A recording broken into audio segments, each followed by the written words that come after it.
When I told my mom I broke up with my boyfriend, I thought she'd comfort me. Instead, she looked genuinely upset, like I just ruined her plans. She said, "Sweetheart, he's a good man. You shouldn't throw this away." I laughed nervously because I thought she was joking, but she was dead serious. I reminded her of everything he had done, how he made me cry at Christmas, how he called me too sensitive when he forgot my birthday, how he kept flirting with my best friend. She just shook her head and said, "Every relationship has problems. You can work through it." The next day, I came home from work, and he was sitting in our kitchen drinking tea with her. He smiled like nothing happened and said, "Your mom thinks we should talk." Then my mom looked at me and said, "I invited him. I think you two should get back together before it's too late." My stomach dropped. It felt like a betrayal from the two people who knew me best. And then he leaned back in his chair and said something that made me want to scream. I told her everything he said about me, and she agreed with me. But that wasn't the worst part. What my mom admitted next shattered everything I believed about her loyalty. My mom kept defending my ex, even after I begged her to stop. She actually begged me to forgive him. She said, "I just don't want you to end up alone. Good men are hard to find."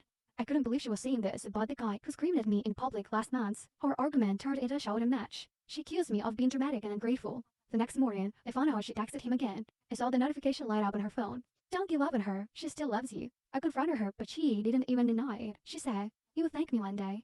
That weekend, I heard laughter coming from the living room. I walked in, and there he was, sitting on the couch with my mom, watching TV like he lived there. I told him to get out. He just smirked and said, "Your mom invited me." 2 days later, she posted a photo of him and our family dog on Facebook with the caption, "So happy to see the family back together." That's when I realized this wasn't just about me. My mom had chosen him over me. And then she told me she had invited him to our family barbecue, whether I liked it or not. At the barbecue, my mom made a choice I'll never forget. The moment I arrived, I saw him grilling burgers with my uncle like he belonged there.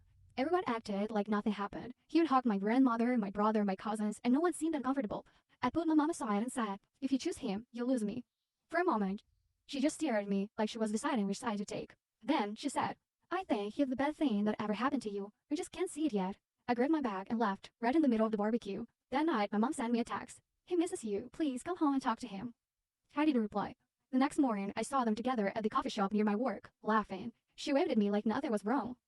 That was the moment I realized my mom wasn't just taking his side. She had chosen him to stay in our lives, even if it meant losing me.